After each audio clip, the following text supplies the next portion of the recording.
बिस्मिल्लाहिर्रहमानिर्रहीम, अस्सलाम वालेकुम। लाखों करोड़ों दुरूदो सलाम मोहम्मद मुस्तफ़ा सल्लल्लाहु अलैहि वसल्लम और आले मोहम्मद पर। मैं हूं उमर दराज गोंदल और आप मेरा फेसबुक और यूट्यूब चैनल देख रहे हैं।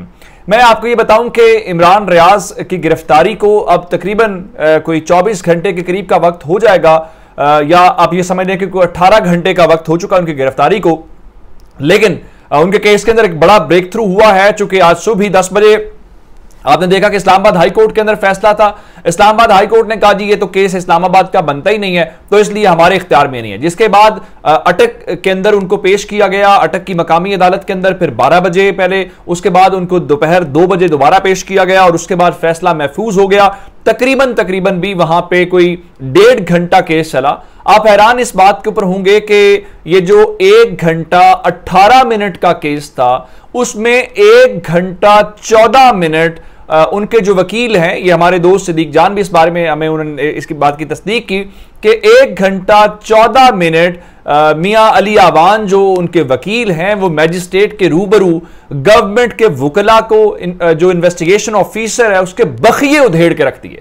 उनसे सवाल पूछे और सवाल पूछने के बाद जब 78 मिनट की जो समात है वो मुकम्मल हुई, तो उसके बाद मैजिस्ट्रेट साहब ने उस केस का फैसला महफूज कर लिया। जो फैसला सुना दिया है, वो सुनाने से पहले ये केस से इमरान रियाज जीत गए हैं। आज मैं आपको उससे पहले एक और बात जो बताना चाहता हूं कि बड़े बुनियादी सवालात आज उठाए और इमरान रियाज खुद भी, हमारे दोस्त चुके वहां कवर कर रहे थे, तमाम तफसीलात मैंने उनसे ली हैं ताकि आपको इस बारे में मुकम्मल तौर पर बताया जाए। इमरान रियाज ने मैजिस्ट्रेट के सामने खड़े होकर कहा कि मैं हल्फन कहता हूं कि पाकिस्तान से बेवफाई का सोच भी नहीं सकता। यह मैजिस्ट्रेट के सामने इमरान रियाज का अपना मौक़िफ़ है। फिर उनके वकील ने बड़ा सादा सा कहा कि आइन में यह कहां पे लिख दिया गया है कि फौज की पॉलिसी से इख्तलाफ नहीं किया जा सकता। और फिर एक और बात जो इंपॉर्टेंट है कि अगर फौज के खिलाफ कोई काम हुआ है या फौज के खिलाफ कोई बात हुई है, तो इस केस के हवाले से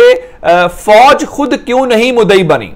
और फिर मैं आपको एक मजे की और बात बताऊं कि आपने गिरफ्तार कर लिया और मुद्दई, जारी बात है इस केस का कोई मुद्दई होगा जिसकी बुनियाद के ऊपर एफआईआर दर्ज हुई। आप, मैं या हम सब अगर कभी जिंदगी में केस दर्ज करवाएं तो मुद्दई पुलिस के पीछे होता है कि भाई मेरे केस के ऊपर कोई प्रोसीडिंग्स करो, कोई बंदा गिरफ्तार करो या उसके ऊपर कोई इन्वेस्टिगेशन करो।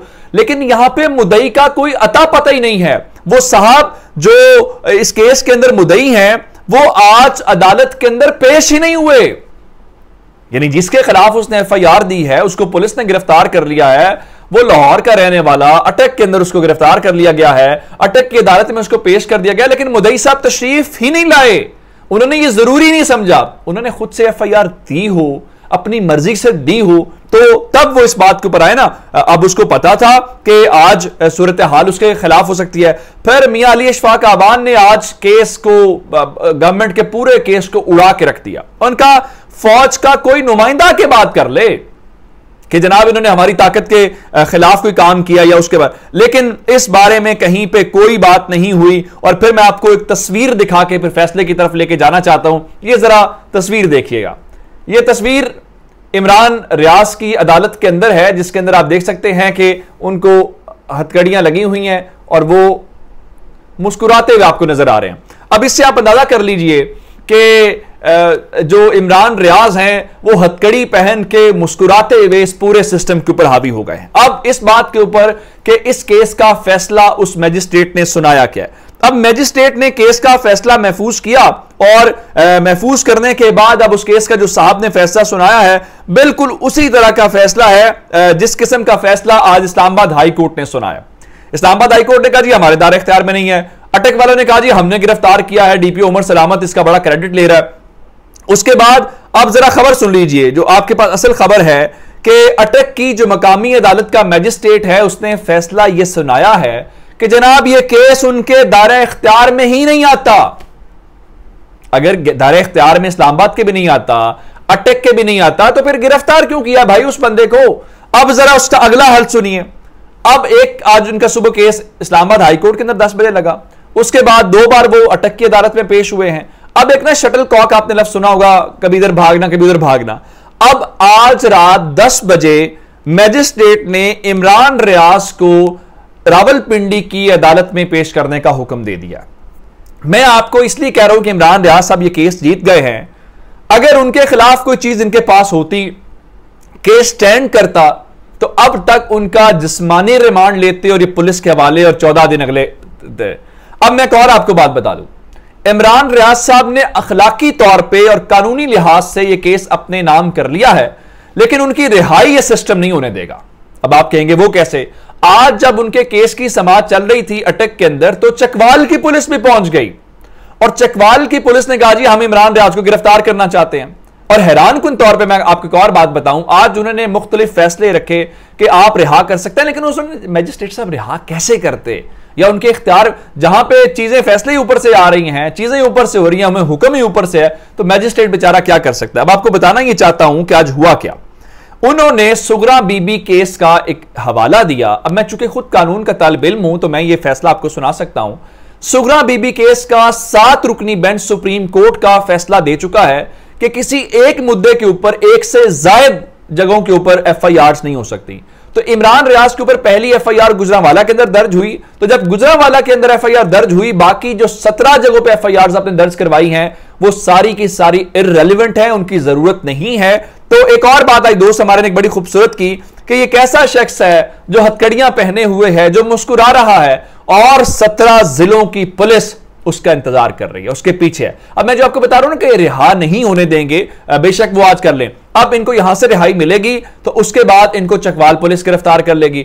चकवाल पुलिस से रिहाई मिलेगी तो इनको पता ये चलेगा कि जनाब वो गुजरांवाला पुलिस ने गिरफ्तार कर लिया। तो ये चक्कर चलते रहेंगे। मेरे जहन में जो बात आई है वो ये है कि बुनियादी तौर पर ये उनको तकलीफ पहुंचाना चाहते हैं, उनकी फैमिली को तकलीफ पहुंचाना चाहते हैं। और चूंकि आप जानते हैं कि ईद उल अजहा का आगे मुबारक मौका है, तो ये चाहते हैं कि इमरान रियाज ईद के हवाले से जेल या अपनी उनकी कस्टडी के अंदर रहें।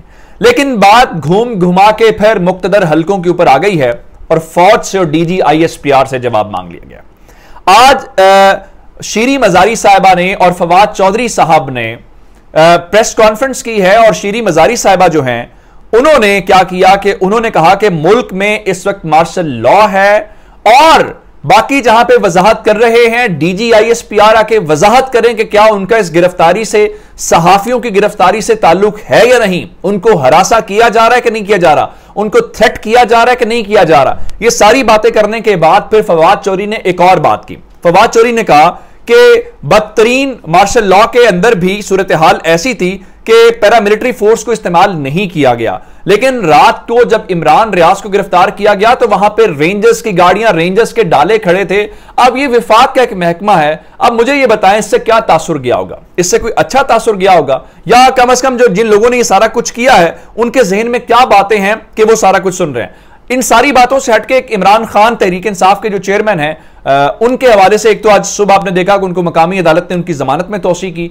सुप्रीम कोर्ट के अंदर भी केस लगा हुआ है। सुप्रीम कोर्ट के अंदर इमरान खान ने 2 चीजें चैलेंज की हुई हैं, एक नैब के हवाले से जो रिफॉर्म्स हैं, दूसरे नंबर के ऊपर चल के जो चीजें ओवरसीज पाकिस्तानियों की है। नैब की तरामीम के खिलाफ तहरीक इंसाफ के चेयरमैन ने जो दरखास्त दी थी, जो पिटीशन फाइल की थी, उसके ऊपर रजिस्ट्रार साहब ने इतराज लगा दिया, जिसके बाद जस्टिस इजाजुल एहसन साहब के चैम्बर के अंदर आज उन इतराजात के खिलाफ अपील लगी हुई थी। अदालत ने चैम्बर अपील मंजूर कर ली है और जो रजिस्ट्रार के इतराजात हैं उनको मुस्तरद करते हुए जस्टिस इजाजुल एहसन साहब ने कहा है कि बादी नजर में रजिस्ट्रार के जो इतराजात हैं वो दुरुस्त नहीं हैं और इस दरखास्त को खुली अदालत में मेरिट पे सुना जाएगा। पीटीआई की जानिब से ख्वाजा हारिस ने आज दलाइल दिए हैं, जिसका मतलब यह है कि आइंदा चंद रोज के अंदर जो नैब के हवाले से इमरान खान साहब ने चैलेंज किया है अब उसके ऊपर समाअत होगी और उनकी प्ली को अदालत ने मान लिया है, यानी उसको मुस्तरद नहीं किया गया, वो काबिल समाअत करार दे दी गई है। अब देखिए फिर अदालत इसके बाद क्या फैसला करती है। अपना बहुत सारा ख्याल रखिएगा। खुदा हाफिज।